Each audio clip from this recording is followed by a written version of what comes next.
ప్రార్థన. మీ మనసులోని ఉద్దేశాలు తెలుసుకోవడానికి, మీకు సంకల్పాన్ని తండ్రి మేము ఎరగడానికి మీరు ఇచ్చినటువంటి గొప్ప అవకాశాన్ని బట్టి కృతజ్ఞతలు.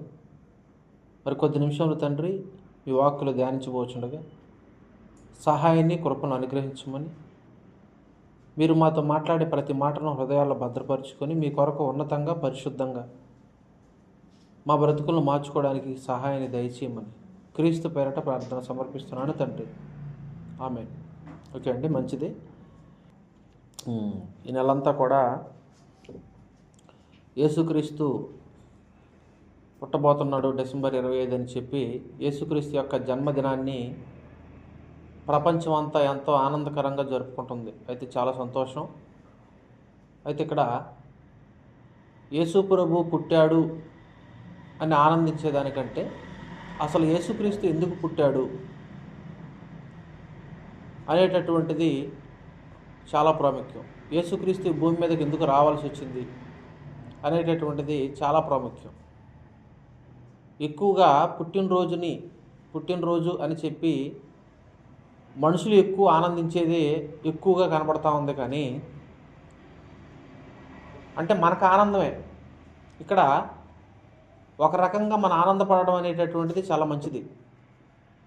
కానీ మనలను బట్టి దేవుడు ఆనందపడటం అనేటటువంటిది చాలా ప్రాముఖ్యం. అది ఎప్పుడు జరుగుద్ది అని అంటే యేసుక్రీస్తు యొక్క జీవితాన్ని పరిపూర్ణంగా, ఆయన యొక్క మరణ త్యాగాన్ని, ఆయన ఉద్దేశాలను మనం ఎప్పుడైతే ప్రతి విషయాన్ని జ్ఞాపకం అందు ఉంచుకొని మన బ్రతుకుల్లో మనం వాటిని పాటిస్తామో, మన బ్రతుకుల్లో మనం ఎప్పుడైతే పరిశుద్ధంగా మన బ్రతుకుని ఆయనకు చూపిస్తామో, అప్పుడు దేవుడు మనం ఆనందించేదానికంటే దేవుడు మనల్ని చూసి ఆనందించేది చాలా ఎక్కువ.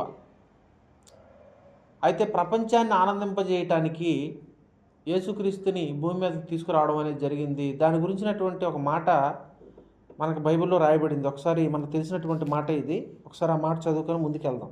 లోకాసు వార్త 2వ అధ్యాయము 10వ వచనం ఒకసారి మనం చదవగలిగితే చదువుకుందాం. అయితే ఆ దూత అంటుంది, భయపడకుడి, ఇదిగో ప్రజలందరికీ కలగబోవు మహాసంతోషకరమైన సువార్తమానము నేను మీకు తెలియజేయుచున్నాను. ఇక్కడ ఒక పదం రాయబడింది చూడండి. ఇక్కడ మహాసంతోషకరమైన సువార్తమానము ఎవరికి? ప్రజలందరికీ. అంటే ప్రపంచములో ఉన్నటువంటి ప్రజలందరికీ కలగబోవు మహాసంతోషకరమైన సువార్తమానము నేను మీకు తెలియజేయుచున్నాను. అంటే యేసుక్రీస్తు పుట్టే ముందుగా ఆయన పుట్టడం అనేటటువంటిది ప్రపంచానికి ఎంత మహా ఆనందకరమైనటువంటి విషయం అనేటటువంటిది దేవదూత ముందుగా చెప్పడం జరిగింది. అయితే ఇక్కడ దీన్ని కొంచెం పక్కన పెట్టి ముందుకంటే యేసుక్రీస్తు అసలు భూమి మీదకి రావటం కంటే ముందుకెళ్ళి మనం ఆలోచన చేయగలిగితే ప్రజలందరికీ అంత సంతోషకరమైనటువంటి వార్తగా అది మారాలి అని అంటే దానికి ముందు యేసుక్రీస్తు రాక కోసం ఎంతగా ఎదురు చూసి ఉండాలి అనేది మనకు అర్థం అవ్వాలి. సడన్గా ఒకవేళ ఆయన వచ్చేసాడు అనుకోండి, మనుషులందరికీ తెలియకుండా పోయేటటువంటి అవకాశం ఎక్కువ ఉంటుంది. కాబట్టి అసలు ఆయన భూమి మీదకు రావటానికి ముందే జరగవలసినటువంటివన్నీ జరిగేంత వరకు దేవుడు యేసుక్రీస్తు ఆయన దేవుడుగా ఆయన అక్కడ ఆగడం అనేటటువంటిది జరిగింది. ఒకసారి మనం ఒక మాట చూడగలిగితే గలతీయులకు రాసినటువంటి పత్రిక 4వ అధ్యాయం 4వ వచనంలో, అయితే కాలము పరిపూర్ణమైనప్పుడు దేవుడు తన కుమారుణ్ణి పంపెను, ఆయన స్త్రీ యందు పుట్టి మనము దత్తపుత్రులము కావాలనని ధర్మశాస్త్రమునకు లోబడి ఉన్న వారిని విమోచించుటకై ధర్మశాస్త్రమునకు లోబడిన వాడాయను అన్నాడు. అంటే ఇక్కడ ఏమంటున్నాడు అంటే కాలము పరిపూర్ణమైనప్పుడు దేవుడి లోకానికి వచ్చాడంట. అంటే యేసుక్రీస్తు భూమి మీదకి ఏ సమయంలో రావాలి అనే దానికి ఒక సమయం ఉంది. ఆ సమయంలో ఆయన వస్తేనే మహా సంతోషకరమైనటువంటి వార్త అవుతుంది మనకది. దానికి ముందు మరి సమయం పరిపూర్ణం అవ్వటం అంటే ఏంటి అనేది మనకు అర్థం అవ్వాలి. అంటే ఏ సమయం పరిపూర్ణం అయితే ఆయన వస్తాడు? అనేటటువంటిది కనుక మనం ఆలోచన చేయగలిగితే ప్రేమైనటువంటి వాళ్ళరా, అప్పటికి మనిషి పాపములో బాగా మునిగిపోయి దిక్కులేనటువంటి సమయం. పాపములో మునిగిపోయినటువంటి వారికి దిక్కులేనటువంటి సమయం అనేటటువంటిది రావాలి ఒకటి. రెండోది, రక్షకుడు కోసం ప్రపంచమంతా తపనతో ఎదురు చూడాలి, మామూలుగా కాదు. ఒక తపన, యేసుక్రీస్తు అనేటటువంటి ఆయన ఒక రక్షకుడు మాకు కావాలి అన్నటువంటి ఒక ఆలోచన, ఒక తపన కలిగేటటువంటి సమయం. ఆ సమయం పూర్తవ్వాలి, ఆ సమయం రావాలి. ఓకే. అలాగే ఒకే రాజ్యం, ప్రపంచంలో ఉన్నటువంటి అనేక ప్రాంతాలు ఒకే రాజ్యం కింద ఉన్నటువంటి సమయం. అప్పటికి ప్రపంచాన్ని బానిసలుగా చేసుకొని ప్రపంచాన్ని గడగడలాడిస్తున్నటువంటి సామ్రాజ్యం ఏదయ్యా అంటే రోమా సామ్రాజ్యం, రోమా ప్రభుత్వం. అంటే అనేక దేశాలన్నీ కూడా ఒకే ఒక్క రోమా సామ్రాజ్యం కిందకు వచ్చేసి ఉన్నాయి. అంటే ఒక్కటిగా వచ్చేసి ఉన్నాయి ఒక రాజ్యం కిందకి ఆ సమయం. ఓకే. అలాగే ప్రతి మనిషి కూడా ఎక్కడికి ప్రయాణించాలన్నా సరే మార్గాలు, ఆ సమయానికి అంతగా రోమా ప్రభుత్వం రాకముందు అంతగా మార్గాలు కూడా సరిగా లేవు. ఎప్పుడైతే రోమా సామ్రాజ్యం అధికారంలోకి వచ్చిందో అప్పుడు ఏ ప్రాంతానికి ఒక మనిషి వెళ్ళాలన్నా సరే వాళ్ళు రోడ్డు మార్గం బాగా ఏర్పరిచారు. అంటే ఒక మనిషి ప్రయాణించడానికి మార్గాలు కూడా ఏర్పడేటటువంటి సమయం. అప్పుడప్పుడు మనం మాట్లాడుకుంటూ ఉంటాం, ఈ ఊరి నుంచి మా ఊరికి రోడ్డు సరిగా లేదండి, మనుషులందరూ రావడానికి ఇబ్బంది పడుతున్నారు, ఎవరు రావటానికి కూడా సాహసం చేయట్లేదు అని చాలా సందర్భాల్లో చాలా ప్రాంతాల్లో మనం మాట్లాడుకుంటూ ఉంటాం. అంటే ఎందుకు ఇవన్నీ జరగాలి, ఆ సమయమే ఎందుకు జరగాలి అనేటటువంటిది మనకు అర్థం అవ్వాలి. అదొకటి. అలాగే మనుషులందరికీ ఒకే భాష అంటే మిగిలిన భాషలు లేవని కాదు, అందరూ మాట్లాడగలిగేటటువంటి భాష, ప్రపంచమంతా వ్యాప్తి చెందినటువంటి భాష. ఏ భాష అప్పటికి ఉందనంటే గ్రీకు. ఈరోజు ఏ విధంగా అయితే ప్రపంచం ఇంటర్నేషనల్ లాంగ్వేజ్ అన్నట్టుగా ఇంగ్లీష్ అనేటటువంటిది ఉందో, ఇప్పుడు చూడండి, ఏ దేశానికి మనం వెళ్ళినా సరే, ఏ రాష్ట్రానికి మనం వెళ్ళినా సరే ఇంగ్లీష్తో హిందీతో మనం కొట్టుకొని వచ్చేయచ్చు. ఆ రెండు భాషలు మనకు వస్తే చాలు. ఇంగ్లీష్లో మనం మాట్లాడినా ఏ భాషలో మనకు కనెక్ట్ అయ్యేటటువంటి అవకాశాలు ఎక్కువ ఉంటాయి. అంటే ఆ సమయానికి ప్రపంచం అంతా కూడా అందరూ మాట్లాడగలిగేటటువంటి భాష, ఏ భాష, ఎవరి భాషలో వాళ్ళకు ఉన్నప్పటికీ అందరూ మాట్లాడగలిగేటటువంటి భాష ఏంటంటే గ్రీకు లాంగ్వేజ్. ఈ సమయం, అంటే ఆ సమయం అనేటటువంటిది రావాలి. అంటే కాలం పరిపూర్ణమైనప్పుడు ఆయన రావాలి. అంటే ఎందుకు అవన్నీ అయ్యేంత వరకు ఆయన ఆగాలి అని అంటే, ఆయన యేసుక్రీస్తు భూమి మీదకి రాగానే ఆయన గురించినటువంటి సమాచారం వేగంగా, ఆయన గురించినటువంటి సువార్త వేగంగా అనేక దేశాలకి పాకాలి అని అంటే ఇవన్నీ ఏర్పడాలి. అందుకే అప్పటి వరకు ఆయన ఆగాడు. చూడండి, అందుకే అంటాడు చూసావా, ఇప్పుడు కూడా మన గురించి రాయబడిన మాట ఏంటి అని అంటే, అందరూ మారు మనసు పొందవలనని. సెకండ్ కమింగ్లో కూడా యేసు ప్రభువు గురించి ఆయన మాట్లాడుతూ ఒక మాట మన గురించి మాట్లాడిన మాట ఏంటి, అందరూ మారు మనసు పొందవలనని ఆయన దీర్ఘశాంతము గలవాడై ఉన్నాడు. అంటే ఆ సమయం చూడండి. అక్కడ ఒకవేళ ఆయన వెంటనే వచ్చేసాడు అనుకోండి, ఇప్పుడు వచ్చేసాడు అనుకోండి, ఒకవేళ ఫస్ట్ కూడా ఆయన అలాగే రాలా, వెంటనే రాలా. ఆయన కాలము పరిపూర్ణమైనప్పుడే యేసుక్రీస్తు భూమి మీదకి వచ్చాడు ఆ సమయంలో. ఇప్పుడు మరలా సెకండ్ కమింగ్లో కూడా దీనికి సంబంధించిన కాలం కూడా పరిపూర్ణం అవ్వాలి. అంటే అందరికీ సువార్త వ్యాప్తి చెందాలి, అందరూ యేసుక్రీస్తుని తెలుసుకోవాలి. ఆ సమయం వచ్చినప్పుడే ఆయన రావాలి. వచ్చినప్పుడే అందరికీ సంతోషకరమైనటువంటి వార్త అవుతుంది. అది అందరికీ ఎక్కువగా మేలు జరిగేటటువంటిది, మేలు జరుగుతుంది కూడా. అందుకే ప్రేమైనటువంటి వాళ్ళ కాలం పరిపూర్ణమైనప్పుడే యేసుక్రీస్తు భూమి మీదకి వచ్చాడంట. ఇదంతా ముందు జరిగింది. అలాగే యేసుక్రీస్తు గురించినటువంటి సమాచారం కూడా అనేక దేశాలకి స్ప్రెడ్ అవ్వాలి. ఒక రాజ్యం రాబోతుంది, యేసుక్రీస్తు అనేటటువంటి ఆయన రాబోతున్నాడు, ఒక రాజ్యం రాబోతుంది, ఆ రాజ్యంలో ఒక రాజు, ఉన్నతమైనటువంటి రాజు రాబోతున్నాడు అనే దానికి కూడా ముందు దేవుడు వేసినటువంటి సంకేతాలు, దేవుడు వేసినటువంటి ఛాయలు ఏంటో తెలుసా? ఆయన వేసుకున్నటువంటి ఛాయలు. దావీదు రాజు మనకు కనపడతాడు. అప్పటికే యూదులలో దావీదు రాజు ఎన్నో రాజ్యాలను ఆయన జయిస్తాడు. అదొక సంకేతం. దావీదు ద్వారా ముందు కొంత సంకేతాన్ని తీసుకుని వెళ్ళాడు. ఏదైనా రావటానికే, ఆయన వచ్చాడని మనం చాలా ఆనందపడుతున్నాం, కానీ ఆయన రావటానికి ముందు ఎంత జరిగింది అనేది మనకు తెలిస్తే ఎదురు చూడగలం. ఎంతగా ఆయన మనల్ని రక్షించుకోవడం కోసం, ఎంతగా మనల్ని ఆయన కాపాడుకోవడం కోసం, ఆయన ఉన్నటువంటి లోకానికి మనల్ని తీసుకుని పోవటం కోసం, మనల్ని పరిశుద్ధంగా మార్చటం కోసం ఎంత ప్రణాళిక ముందు జరిగింది అనేది మనకు తెలిస్తే అందులో నుంచి వచ్చేటటువంటి ఆనందం, మనకు వచ్చేటటువంటి ఒక నిరీక్షణ చాలా ఉపయోగపడతాయి ప్రేమైనటువంటి వాళ్ళ మనకి. అందుకే అంతగా ముందు జరిగింది, అంతగా ముందు జరిగింది. అందుకే ఆయన అంటాడు, ఒకసారి ఒక మాట చదవగలిగితే మనం, ఎప్పటి నుంచేనంటే ఇప్పుడు మనకి కాలాన్ని లెక్కేస్తే 3 భాగాలుగా మన కాలం కనపడతా ఉంది. ఒకటి పితరుల యుగం, రెండోది ప్రవక్తల యుగం, ఇప్పుడు నడుస్తున్నది క్రీస్తు యుగం. ప్రతి కాలంలో కూడా, ప్రతి యుగంలో కూడా ఆయన గురించినటువంటి సమాచారం ప్రతి యుగంలో ఆయన మనిషి దగ్గరికి చేరవేస్తూనే ఉన్నాడు. పితరుల యుగంలో వాళ్ళకి ఏ విధంగా యేసుక్రీస్తుని గురించి ఆయన పరిచయం చేసుకోవాలి అనేటటువంటిది ముందుగా పరిచయం చేసుకున్నాడు. అలాగే ప్రవక్తల యుగంలో కూడా, అంటే ప్రతి యుగంలో కూడా యేసుక్రీస్తు భూమి మీదకు రాబోయేటటువంటి సమయం గురించి పరిచయం చేసుకుంటూనే వస్తున్నాడు. దేవుడు ఎక్కడా విడిచిపెట్టలే ఎవరిని, ఏ కాలాన్ని ఆయన విడిచిపెట్టలా. ప్రతి కాలంలో ఉన్న మనుషులకి ఆయన సమాచారాన్ని, ఏ సమాచారం అంటే ముందు నుంచి ఉన్నాడు కదా, ముందు నుంచి ఉన్నాడు, కానీ భూమి మీదకు ఒక మనిషి రూపాన్ని ధరించుకొని వచ్చే ఆ సమయం, దాని గురించి ముందుగానే చెప్పుకుంటూ వస్తూ ఉన్నాడు. ఒకసారి చూడగలిగితే మనం సంఖ్యాకాండం 24వ అధ్యాయము 17వ వచనంలో ఒక అద్భుతమైనటువంటి మాట అక్కడ రాయబడింది. ఆయనను చూచుచున్నాను కానీ ప్రస్తుతముననున్నట్టు కాదు, ఆయనను చూచుచున్నాను కానీ సమీపమునున్నట్టు కాదు, నక్షత్రము యాకోబులో ఉదయించును, రాజదండము ఇజ్రాయేలీలలో నుండి లేచును.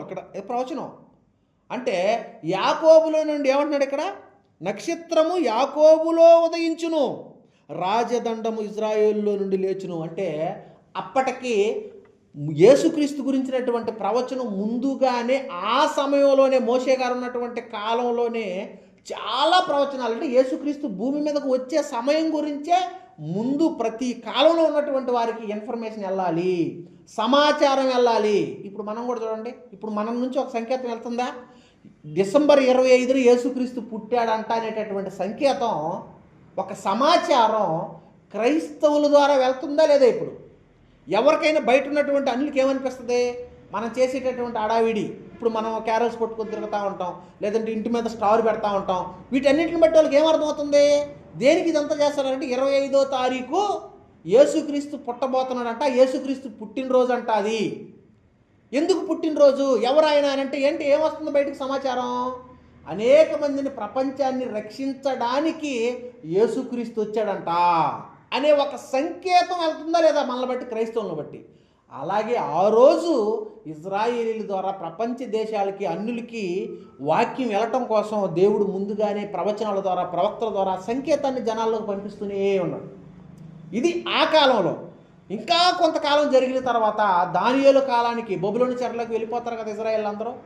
ఆ చెరల్లో ఉన్నప్పటికి కూడా, బానిసలుగా ఉన్నప్పటికి కూడా యేసుక్రీస్తు గురించినటువంటి ఒక సమాచారం దానియేలు గారి ద్వారా ఆయా పాశ్చాత్య దేశాల్లో, అంటే ఆ పర్షియన్ దేశాల్లో, బబులోను సామ్రాజ్యం, అక్కడ ఉన్నటువంటి ఆ సామ్రాజ్యాల్లోకి ఆయన యేసుక్రీస్తు గురించినటువంటి సమాచారాన్ని పంపిస్తాడు. అది కూడా ఒక మాట మనం చూడగలిగితే దానియేలు గ్రంథం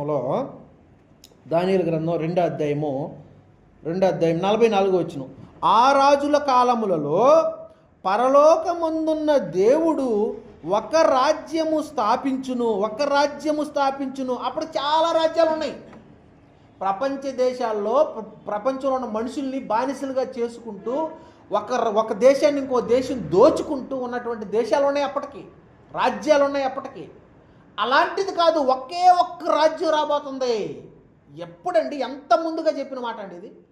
ఒక రాజ్యము రాబోతుంది. ఆ రాజుల కాలములలో పరలోకమందున్న దేవుడు ఒక రాజ్యము స్థాపించును, దానికి ఎన్నటికీ నాశనము కలగదు.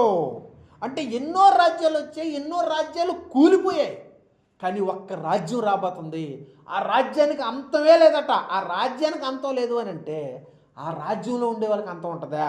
రాజ్యంలో ఉండటం అనగానే మళ్ళీ తప్పులు చేసినటువంటి వాళ్ళు కూడా ఉన్నారు కదా రాజ్యంలో అనకండి. రాజ్యం అనగానే అంతం లేని రాజ్యం అనగానే అంతము లేనటువంటి పాపము చెయ్యనటువంటి మనుషులున్న రాజ్యం. అలాంటి రాజ్యములో ఏ పాపము చెయ్యకుండా ఎప్పటికప్పుడు మనల్ని సరిదిద్దుకుంటూ క్రీస్తు పుట్టుకను బట్టి ఆయన్ని జ్ఞాపకం చేసుకుంటూ ఆయన మరణాన్ని ఆయన పుట్టుకను జ్ఞాపకం చేసుకుంటూ ఆయన అడుగుజాడల్లో నడిపించేటటువంటి రాజ్యం. అలాంటి రాజ్యంలో నువ్వు ఉంటే ఆ రాజ్యానికి అంత లేదు. రాజ్యం అనగానే మనుషులు, పాపము చెయ్యనటువంటి మనుషులు, పాపము చేయకుండా జాగ్రత్త పడేటటువంటి మనుషులు. అలాంటి రాజ్యాన్ని స్థాపించడానికే ఒక ఆయన రాబోతున్నాడు, ఆయన యేసుక్రీస్తు అని ఇక్కడ చెప్తున్నాడు. ఆయన ఆ రాజుల కాలములలో పరలోకమందున దేవుడు ఒక రాజ్యమును స్థాపించును, దానికెన్నటికి నీ నాశనము కలగదు. ఆ రాజ్యము దాన్ని పొందిన వారికి గాక మరి ఎవ్వనికి చెందదు. అది ముందు చెప్పిన రాజ్యములన్నిటినీ పగలగొట్టి నిర్మూలము చేయును. అది యుగ యుగముల వరకు నిలుచును. యేసుక్రీస్తు గురించి చెప్పబడినటువంటి మాట వెళ్ళిపోయింది, అనేక దేశాలకు వెళ్ళిపోయింది, సామ్రాజ్యాల్లో విస్తరించింది ఆయన గురించినటువంటి ఖ్యాతి. అలా విస్తరించిన తర్వాత అది స్ప్రెడ్ అయిందా? వెళ్ళిన తర్వాత ఏంటయ్యా గుర్తనంటే, యేసుక్రీస్తు అనేటటువంటి ఆయన పుట్టినప్పుడు ఒక నక్షత్రం ఆకాశంలో వస్తుంది. అదే గుర్తు, రాజు పుట్టాడు అన్నదానికి ఒక సంకేతం. ఇది ఎంత పవర్ఫుల్ అంటే, ఫర్ ఎగ్జాంపుల్కి అప్పుడప్పుడు కొన్ని కార్యక్రమాలు, కొన్ని ప్రోగ్రాలు జరుగుతూ ఉంటాయి. జరిగేటప్పుడు లేదా పెద్ద పెద్ద ఈ రాజకీయ నాయకులు వచ్చేటప్పుడు కానీ, పెద్ద పెద్ద నాయకులు, అధికారులు ఎవరైతే ఉంటారో వాళ్ళు ఏవైనా ప్రజలకు సంబంధించినటువంటి సంకేతాలు, ప్రజలకు సంబంధించినటువంటి విషయాల గురించి ప్రజలకు చెప్పాలనుకున్నప్పుడు పెద్ద పెద్ద సభలు ఏర్పాటు చేస్తూ ఉంటారు. ఆ సభలు ఏర్పాటు చేసేటప్పుడు ప్రజలకు తెలుస్తాయి. ఎలా తెలుస్తాయి ప్రజలకి? వాళ్ళు ఏమన్నా ఆకాశంలో ఒక స్టార్ పెడతారా, ఇదిగో సభ జరగబోతుందని? ఆంధ్రప్రదేశ్ ఉందనుకోండి, ఆంధ్రప్రదేశ్ మొత్తానికి కనబడేలా ఆకాశంలో ఏమన్నా ఒక పెద్ద స్టారు హెలికాప్టర్లో పంపించి ఒక స్టార్ ఏమన్నా ఎలాడదీస్తారా? ఇదిగో పలానా ఆయన మంత్రి రాబోతున్నాడు అంటని. అలాంటివి ఏమి చేయరు, అలాంటివి ఏమి జరగవు. కానీ ఎక్కడైతే సభ పెట్టాలనుకుంటున్నారో అక్కడ మాత్రమే ఏ ఫ్లెక్సీలు కట్టుకోవడం, ఏ దారి పొడవునా ఏదో ఒకటి ఫ్లెక్సీలు అలా కట్టి ఎవరన్నా చూడంగానే ఇదిగో ఇక్కడ ఏదో మీటింగ్ జరగబోతుంది, ఎవరో మంత్రి వస్తున్నాడట, అడవిడి జరుగుతూ ఉంటుంది. అక్కడ అడవిడిగా ఉంటుంది, ప్రజలందరూ వెళ్ళిపోవటం, పోలీసులు అందరూ లాఠీలు పట్టుకుని అక్కడక్కడ నిలబడి వెహికల్స్ని చెక్ చేయడం ఇలా జరుగుతూ ఉంటుంది. ఏంటయ్యా పోలీసులు ఉన్నారు ఏంటంటే, ఎవరో మంత్రి వస్తున్నాడంట, దేనికి వస్తున్నాడు, పలానా పథకాల గురించి చెప్పడానికి వస్తున్నాడు, అలర్ట్ అవుతారు జనాలందరూ. కానీ ఇది ఒక ప్రాంతంలో ఒక వర్గానికి సంబంధించినటువంటి సమాచారాలు ఇవి, ఈ 6 అడుగుల ఆకారానికి సంబంధించిన సమాచారాలు ఇవి. కానీ యేసుక్రీస్తు పుట్టుక, యేసుక్రీస్తు భూమి మీదకి రావడం అనేది ప్రపంచానికి రక్షణ. అలాంటి మహా సంతోషకరమైనటువంటి వార్త. ఆయన భూమి మీదకు వస్తున్నాడు అని అంటే, ప్రపంచానికి తెలియాలి అని అంటే ఎలాంటి సమాచారం ప్రజల్లోకి వెళ్ళాలి, ఎలా తెలియాలి ప్రజలకి అని అంటే, ఆకాశంలో ఒక తార వెలిసింది, అక్కడ స్టార్, ప్రపంచం మొత్తానికి కనబడేటటువంటి ఒకే ఒక నక్షత్రం. ఆ ప్రోగ్రాలు పెట్టినప్పుడు లైట్లు కొడతా ఉంటాయి, అప్పుడప్పుడు గమనించారు లేదో, పల్లెటూర్లలో కానీ టౌన్లో సిటీల్లో కానీ కొన్ని డాన్స్ ప్రోగ్రాలు పెట్టినప్పుడు ఏం జరుగుతూ ఉంటుందంటే లైట్లు ఉంటాయి, కొంచెం అవి ఇట్లా ఆకాశాన్ని కొడతా ఉంటాయి అనమాట లైట్లు. ఫోక్స్ దూరం చూసినప్పుడు ఏ లైట్లు అయ్యి డిస్కో లైట్లు అట, డిస్కో ఆడించడానికి. అలాంటి లైట్లు పెట్టినప్పుడు ఆకాశంలో పడుతుంటుంది ఫోక్స్ అంతా. అది చూడగానే మనకేమనిపిస్తుంది, అక్కడ ఏదో ప్రోగ్రాం జరుగుతుందంట అని ఒక సంకేతం వస్తుంది కదా.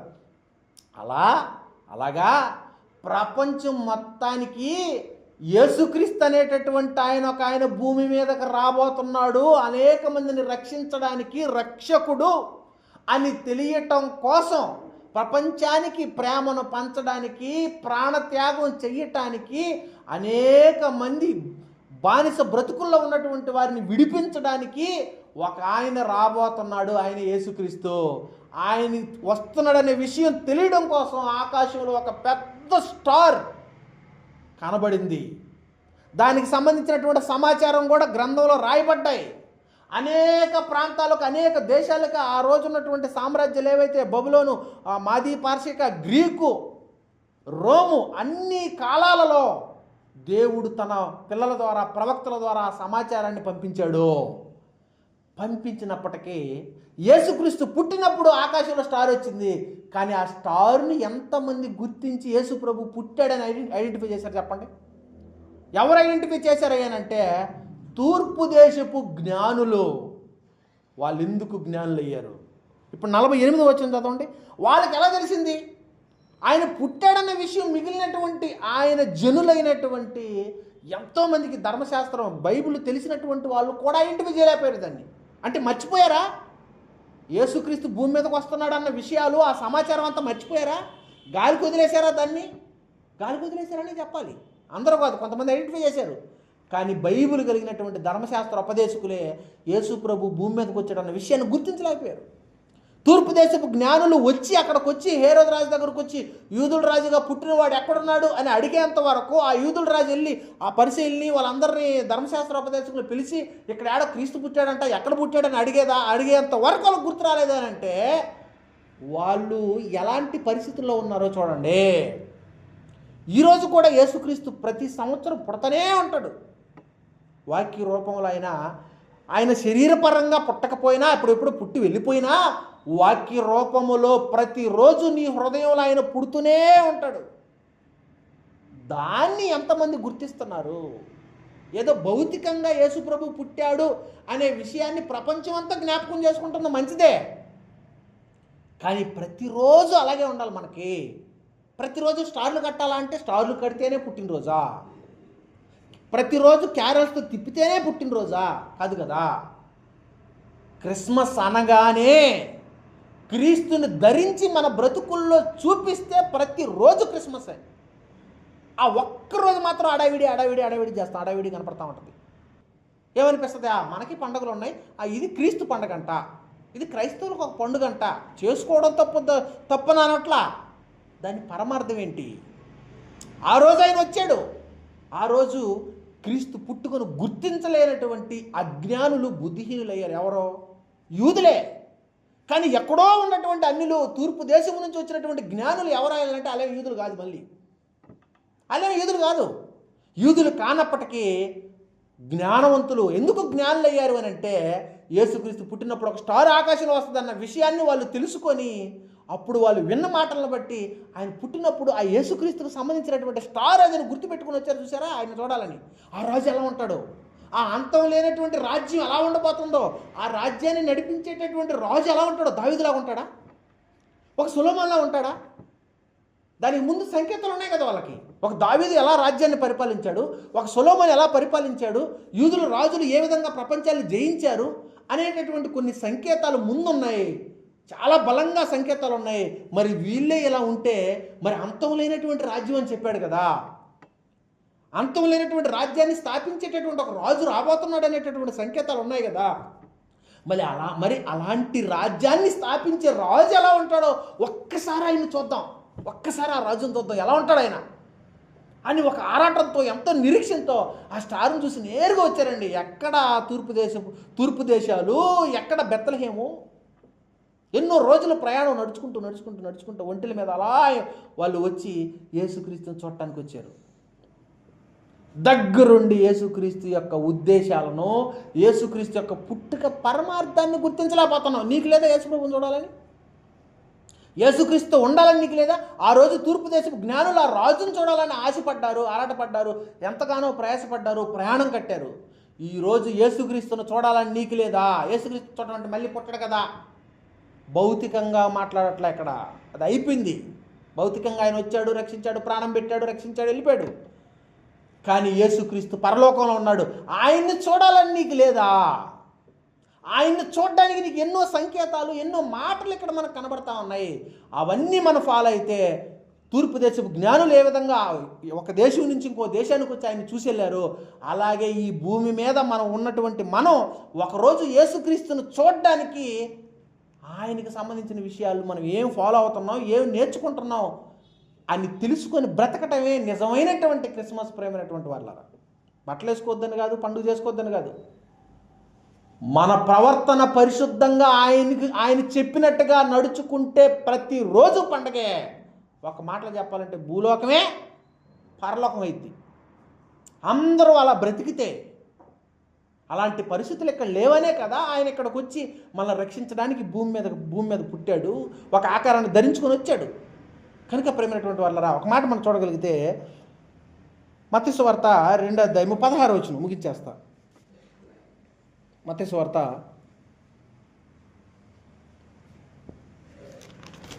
2:16 యేసుక్రీస్తు పుట్టాడా? తూర్పు దేశం ఆయన పుట్టినప్పుడు నక్షత్రం వచ్చిందా? ఆ నక్షత్రాన్ని చూసి ఐడెంటిఫై చేసి వెతుక్కుంటూ వచ్చారు ఎక్కడ పుట్టాడని. అలా వెతుక్కుంటూ వచ్చారు జ్ఞానులు యేసుప్రభు దగ్గరకు వచ్చారు. వచ్చిన తర్వాత సందర్భం ఏం జరిగిందని చూస్తే 2:16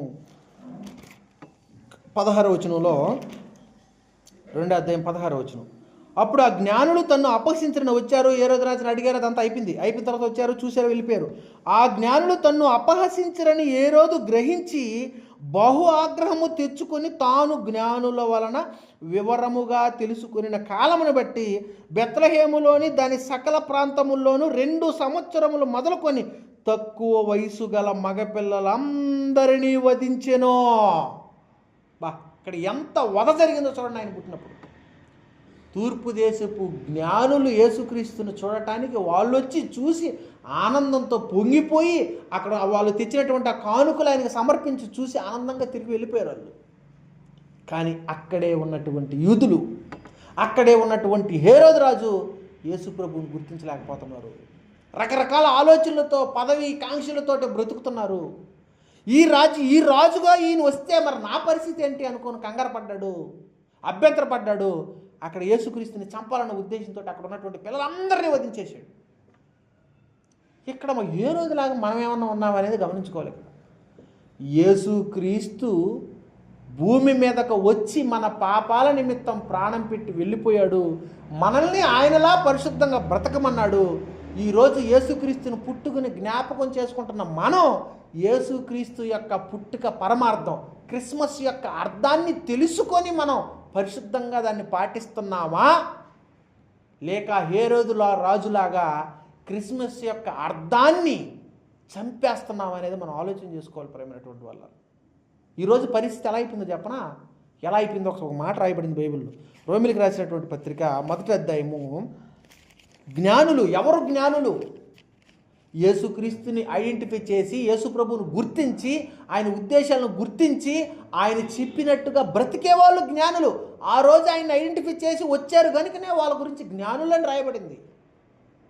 ఈరోజు బైబిల్ని పట్టుకున్న మనం, క్రీస్తుని నమ్ముకున్న మనం, క్రైస్తవులుగా ఉంటున్న మనం, క్రిస్మస్ని పాటిస్తున్నటువంటి మనం జ్ఞానులుగా ఉంటున్నావా లేదా అజ్ఞానులుగా ఉంటున్నావా అనేది కూడా మనం ఆలోచన చేసుకోవాలి. ఒకసారి చూడగలిగితే రోమిలికి రాసినటువంటి పత్రిక 1వ అధ్యాయము 21 ఇక్కడ, మరియు వారు దేవునిని ఎరిగియు ఆయనను దేవునిగా మహిమపరచలేదు, కృతజ్ఞతాస్తుతులు చెల్లింపను లేదు కానీ తమ వాదములు యందు వ్యర్థులైరి. వారి అవివేక హృదయము అంధకారమాయను, తాము జ్ఞానులమని చెప్పుకొనుచు బుద్ధిహీనులైరి. ఎక్కడున్న సందర్భం వేరు. ఇప్పుడు ఇందులో ఈ మాటను మనం ఆలోచన చేయగలిగితే మనం ఎలా ఉన్నాం అది అక్కడ రాయబడింది క్లియర్గా. వారు దేవునిని ఎరిగియు, యేసు ప్రభువును మనం ఎరిగాం, ఆయన గుర్తించాం, మన పాపాల కొరకు ఆయన భూమి మీదకి వచ్చాడు, పుట్టాడని తెలుసు. తెలిసినప్పటికీ ఆయనకి కృతజ్ఞతాస్తుతులు చెల్లిస్తున్నామా? ఆయన్ని దేవునిగా మహిమపరుస్తున్నామా? దేవునిగా మహిమపరచటం అని అంటే ఆర్భాటాలతో, అంగురంగులు వైభవంగా, నీ స్టార్ పెద్దదా, నా స్టార్ పెద్దదా, క్రిస్మస్కి నువ్వెంత ఖర్చు చేస్తున్నావు, నేనెంత ఖర్చు చేస్తున్నాను, పోటీగా వాదములు ఎందు. ఈరోజు ఏం జరుగుతుంది? క్రిస్మస్ ఎలా అయిపోయింది అని అంటే వాదోపవాదాలు, మందిరాల్లో కూడా పోటీలు. ఆ చర్చి వాళ్ళు చాలా పెద్ద స్టార్ పెట్టారు, దానికంటే మన స్టార్ డిఫరెంట్గా ఉండాలి, ఆ స్టార్ కంటే మన స్టార్ చాలా పెద్దగా ఉండాలి. వాళ్ళు ఈరోజు 10 లక్షలు ఖర్చు పెడుతున్నారు, కనీసం మనం 15 లక్షలన్నా ఖర్చు పెట్టాలి. దేని యందు వ్యర్థులైపోతున్నారు వివాదములతో. అది అక్కడ క్లియర్గా రాయబడింది అక్కడ, తమ వాదములు యందు. తమ వాదం ఏంటా? వాదం ఇదే, వాదాలు ఇవే, పోటీలు. అలా మారిపోయింది ప్రేమైనటువంటి వాళ్ళ క్రిస్మస్. అందుకోసం దేవుణ్ణి స్తుతించడం అని అంటే, ఆయన మహిమపరచడం అని అంటే ఇవి కాదు. ఆయన పుట్టుకని జ్ఞాపకం చేసుకొని ఆయన ఈ భూమి మీదకి ఎందుకు వచ్చాడు, ఏం చెప్పాడు, ఏం చేసి వెళ్ళిపోయాడు అనే విషయాల్ని యేసు ప్రభు పుట్టిన ప్రతిసారి, ఆయన పుట్టినరోజును జ్ఞాపకం చేసుకుంటున్న ప్రతిసారి నువ్వు ఆ విషయాలను, ఆయన చెప్పిన మాటలను జ్ఞాపకము చేసుకుంటూ వాటి ప్రకారంగా బ్రతకటమే ఆయన నువ్వు మహిమపరచటం, ఆయన నువ్వు స్తుతించటం. మహిమపరచటం అనగానే ఏదో ఆరాధనలాగా ఒక పాట పాడేయటమో అదొక కరెక్టే, అది కూడా మంచిదే. అది ఒక భాగం. ఆరాధనలో నువ్వు పాట పాడటం ఒక భాగం మాత్రమే, అసలైంది అది కాదు. అసలైనది ఆయన ఆరాధించడం అంటే నీ బ్రతుకును మార్చుకోవడం. ప్రతిసారి మనం ఏం ఆలోచించాలో తెలుసా? యేసుక్రీస్తు పుట్టినరోజు వస్తుంది, యేసుక్రీస్తు జన్మదినం వస్తుంది, క్రిస్మస్ వస్తుంది అని అంటేనే నువ్వు ఒక్కొక్కటిగా జ్ఞాపకం చేసుకోవాలి. ఇదిగో యేసు ప్రభు పుట్టాడు, నేను ఈ సంవత్సరం నా జీవితంలో ఏ పొరపాట్లు ఉన్నాయో నువ్వు సరిదిద్దుకొని వాటిని నువ్వు మానేసి దేవుడు చెప్పిన మాటని మరొక మాటని నువ్వు ఆ సంవత్సరం పాటించడానికి నువ్వు కంకణం కట్టుకోవాలి.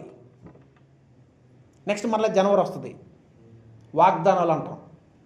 అక్కడ మరలా ఎవరికి నచ్చిన వాగ్దానాలు తీసుకుంటా ఉంటారు. కనుక ప్రేమైనటువంటి వాళ్ళ ఆలోచన చేయాలి. ఇక్కడ యేసుక్రీస్తు యొక్క జన్మదినాన్ని జ్ఞాపకం చేసుకోవటం అని అంటే ఏదో ఆర్భాటాలతో ఏదో చేయటం కాదు. ప్రేమైనటువంటి వాళ్ళరా, ఆనందించండి, మంచిదే.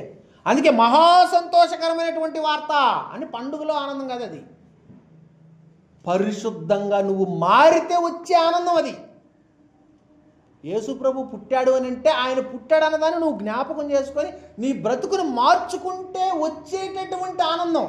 ఆ ఆనందం ఎలా ఉంటుందో చెప్పని ఎగ్జాంపుల్కి, నువ్వు బాగా పాపపు ఊబిలో ఇరుక్కుపోయి ఎవరో నిన్ను పట్టించుకోకుండా ప్రతి మనిషి నిన్ను చీకొడుతూ ఇతగాడు వేస్ట్, ఎందుకు పనికిరాడు, ఇదిగో ఇతను పాపి అని మన మీద ఒక ముద్రేసి అందరూ మనల్ని అవమానిస్తూ చీకొడుతూ ఇంకెందుకు నేను బ్రతుకున్నానా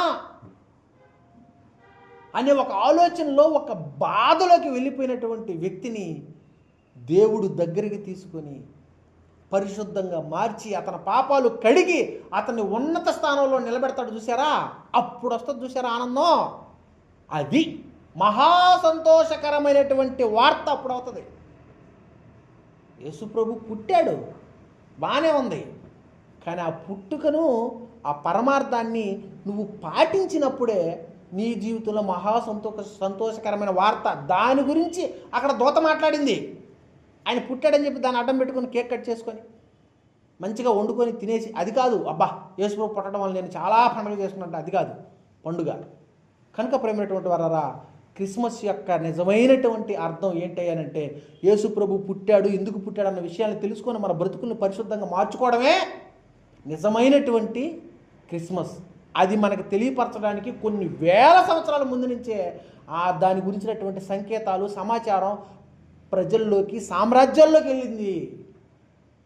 ఓకే, కనుక ఒక మంచి అర్థంతో క్రిస్మస్ చేసుకుంటారని దేవుడు మనల్ని కోరుకుంటూ ఇన్ని విషయాలు మనకు తెలియపరిచాడు. ఓకే, ప్రార్థన చేసుకుందాం. ప్రార్థన. పరిశుద్ధుడైన తండ్రి, ప్రేమగలటువంటి దేవ, కృతజ్ఞతలు చెల్లిస్తున్నాం తండ్రి. ఎన్నో గొప్ప విషయాలు తండ్రి, నిజంగా మాకు ఇన్ని విషయాలు తెలియపరుస్తున్నారు అని అంటే మా పట్ల మీకున్నటువంటి అపారమైనటువంటి ప్రేమ, దానిని మేము గుర్తిస్తే తండ్రి ఎంతో సంతోషం అని కూడా మాకు చెబుతున్నారు. నిజమే తండ్రి, దానిని గుర్తించినప్పుడు, దానిని మేము ఫీల్ అయినప్పుడు మాత్రమే మాకు ఆనందం. ఈ శరీర సంబంధంగా ఎన్నో కార్యక్రమాలు చేస్తే అది తరతరాలు నిలబడేటటువంటి ఆనందం కాదు తండ్రి. అది కొంతకాలమే ఉన్నటువంటి ఆనందం అన్నటువంటి విషయాన్ని గుర్తెరిగి తరతరాలు తండ్రి మీతో ఉండగలిగేటటువంటి ఆనందం పరిపూర్ణంగా ఉంటుంది అన్న విషయాన్ని మేము గుర్తెరగడానికి, ఆ ఆనందాన్ని మాకు రుచి చూపించడానికి, మా పాపాలు తొలగించడానికి తండ్రి, మమ్మల్ని పవిత్రులుగా మార్చడానికి ఒకనాడు మీ కుమారుడు ఈ భూమి మీదకు వచ్చి ఆయన ఈ భూమి మీద పుట్టి ఆయన బ్రతుకును మాకు చూపించి మా కొరకు ప్రాణాన్ని పెట్టి చనిపోయి తిరిగి లేచి వెళ్ళిపోయాడు తండ్రి. ఆయన యొక్క పుట్టుకను జ్ఞాపకం చేసుకుంటున్నాం. మేము ఆ పుట్టుక యొక్క పరమార్థాన్ని మేము నెరవేర్చే బిడ్డలుగా మేము ఉండడానికి సహాయాన్ని దయచేయమని, ఎక్కడా తండ్రి మీ కుమారుడి యొక్క జ్ఞాపకాన్ని చేసుకునేటటువంటి ప్రాసెస్లో ఎక్కడా మీకు కలంకంగా తండ్రి, మీకు వ్యతిరేకంగా, ఆచారంగా, అలవాటుగా కాకుండా ఆత్మీయంగా తండ్రి నిజమైనటువంటి క్రిస్మస్ను జరుపుకోవడానికి మీ బిడ్డలుగా మాకు అందరికీ మంచి జ్ఞానంతో నడిపించమని క్రీస్తు పేరట ప్రార్థన సమర్పిస్తున్నాను తండ్రి. ఆమేన్. అందరికీ వందనాలండి. ఇలాంటి మరెన్నో విషయాలు వింటూ మీరు ఆత్మీయంగా బలపడాలని ఈ వీడియో మరికొందరికి షేర్ చేయడం ద్వారా దైవాశీర్వాదాలు పొందుకోవాలని కోరుకుంటున్నాము. అదేవిధంగా మీ ప్రార్థన అవసరతల కొరకు మరియు మీ ప్రాంతాల్లో కుటుంబ ప్రార్థనలను, సువార్త సభలను నిర్వహించాలనుకున్న, ఉచితంగా ఆన్లైన్ మరియు ఆఫ్లైన్లో బైబిల్ నేర్చుకోవాలనుకున్న జీవిత సమస్యలకు సమాధానం తెలుసుకోవాలనుకున్న ఈ క్రింది నంబర్లను సంప్రదించగలరు. అలాగే మందిర నిర్మాణం జరుగుతుంది, దాని కొరకు మీ అనుదిన ప్రార్థనలో జ్ఞాపకం చేసుకొనగలరు.